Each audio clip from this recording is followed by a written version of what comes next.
So guys, fun fact about the difference between dun sa common blueberry na alam natin. That is called cultivated blueberry.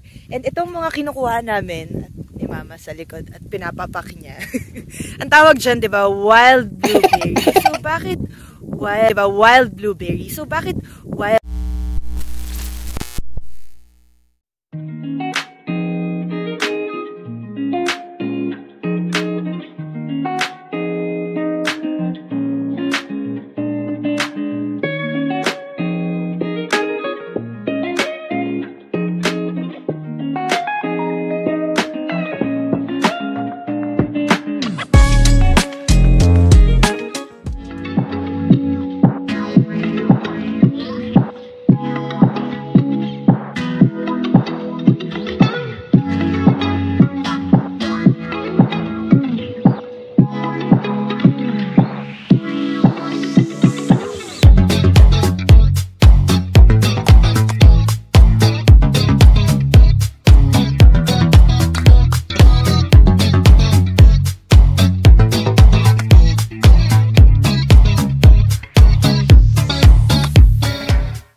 What's up mga ka-20s?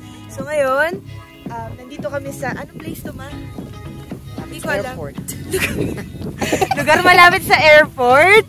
We're gonna do a blueberry picking around 20 minutes drive.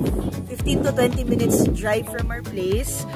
I-post ko na lang din yung address below para yung mga gustong pumunta dito, maka-visit din sila. And blueberry picking is actually common dito sa North America. Medyo nag-research ako slight before kami pumunta dito. Common siya sa Maine at saka sa Eastern Canada. Kasi yung wild blueberry na tinatawag, tumutubo lang siya kung saan-saan. So, walang nagtatanim. There's no farmers na nagpa-plant and lalagay sa mga wild blueberries. Ito, naturally siyang tumutubo. And it's for free. Pupunta ka lang dito sa place kung saan maraming blueberry, tapos magdadala ka ng lalagyan mo. Unfortunately, wala kami dalang lalagyan. So, makita natin yung mga tira-tirang plastic lang sa sasakyan. Walang nakaisip kasi busy lahat. Anyway, okay lang. Basta na-experience lang din namin. Kasi first time ko rin siya gagawin. Tapos, common activity siya na ginagawa usually during summer. So, mid-July to early September siya ginagawa.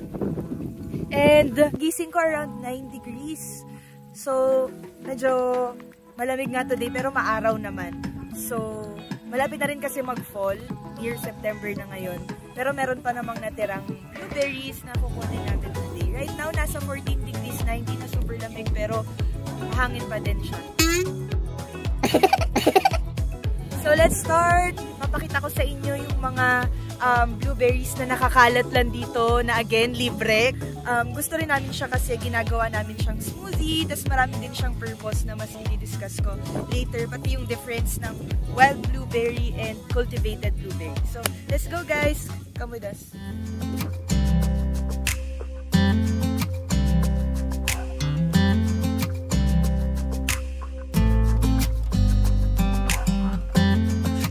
Want you close, maybe hold your hand a little while. Somehow I know you're gonna be the girl that I'll end up calling my own. We ride around in style, sleeves rolled up, glasses on, and then you make that smile and my heart starts racing when I'm with you. When I'm with you.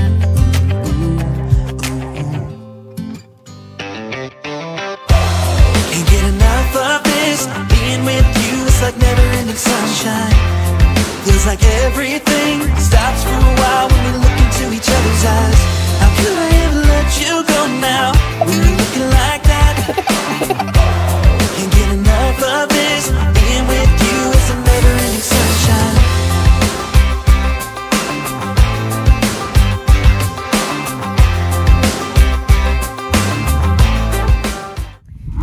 So guys, fun fact about the difference between dun sa common blueberry na alam natin. That is called cultivated blueberry. And itong mga kinukuha namin, mama sa likod at pinapapak niya. Ang tawag dyan, di ba? Wild blueberry. So, bakit wild? Kasi, nakikita lang nga siya kung saan-saan. Tapos, tumutubo lang siya around sa mga fields at sa mga, yung iba sa mga hills, sa mga iba't ibang parts ng mga bushes, ganyan. So, anong difference nila?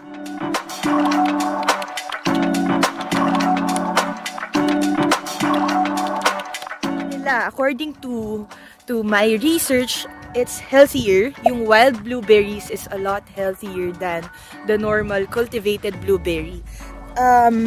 Mas marami siyang antioxidants. And yung antioxidants na sinasabi, yun to yung isa sa nutrient na nakakapag-prevent sa atin ng mga different kind of diseases. So guys, it's alam naman natin generally na healthy yung fruits, pero at least another additional information for us today is yung pinaka-specific nutrient na nakukuha natin sa wild blueberry. Another difference nila is yung size. Mas consistent and mas malalaki yung sizes ng cultivated blueberry or yung mga tinatanim talaga for business ng mga farmers. Itong wild blueberry, mas maliliit siya and mas inconsistent yung sizes niya. Even meron akong special participation. Even their colors, mas consistent yung cultivated blueberry. Ito kasing wild, mas dark siya and mas blue at mas malapit na siya sa black. Yung iba mas dark siya.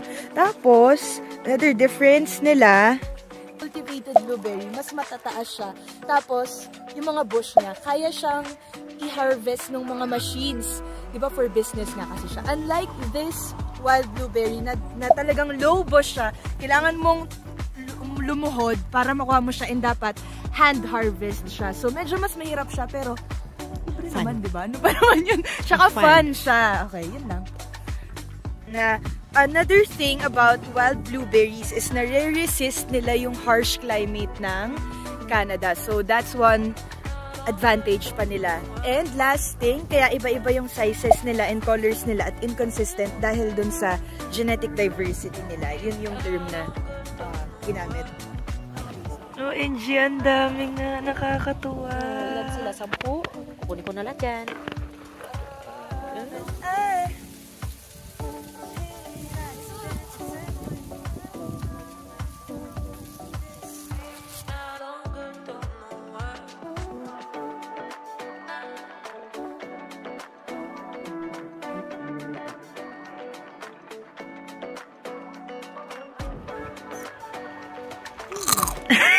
Free taste.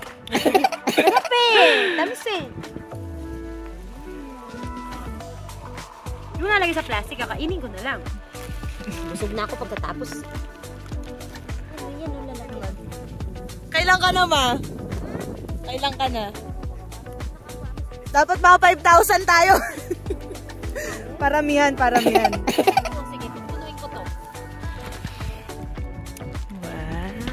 Nakarami na siya. Hey guys, so isa namin ginagamit yung mga blueberry. Bakit ba kami kumukuha? Dahil lang sa content. Syempre hindi lang dahil sa content. Gagamitin talaga namin to kasi ako normally nagsusmoothie ako. Dahil medyo healthy living na tayo lately, nilalagyan ko ng cream, fresh cream or gatas, tapos isi-shake natin sa maliit na blender sa bahay. Tapos si mama minsan nilalagay niya yan sa taas ng cheesecake. Diba ma? Oo. Siya na nagbe-bake kasi bakeries na siya ngayon eh. Minsan, muffin. Ganon, nagbe-bake din si mama ng muffin. So talagang useful siya. Hindi lang siya nasisira sa bahay guys. Nauubos talaga namin siya. So, itong mga kinukuha namin right now, lalagay namin siya sa freezer. Tapos, isa-stock lang namin siya doon. Tapos gagamitin namin siya soon kapag okay na. So, mga naka-17 na ako na peraso. Lalagay natin sa container mamaya. Ipakita natin. Thank you talaga kay Mother Nature sa mga libreng paprutas niya. I mean, may mga dangerous din naman na fruits na bawal kainin. So, you have to be careful din and wary sa mga pinipitas nyo somewhere, tapos kakainin nyo lang, ganyan. Pero kapag sure naman kayo sa puno, tsaka na safe yung ang ganda ng flowers. Ang ganda ng flowers. Oh, violet.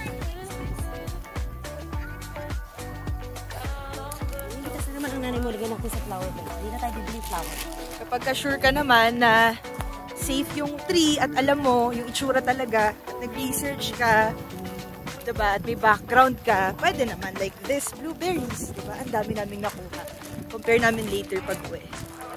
Special thanks pala sa nag-provide ng outfit ko today. Jolyn, thank you so much. Bigay niya sa akin tong dress na to. Thank you! Wildflower. Sing wild nung kumuha. Wild yarn.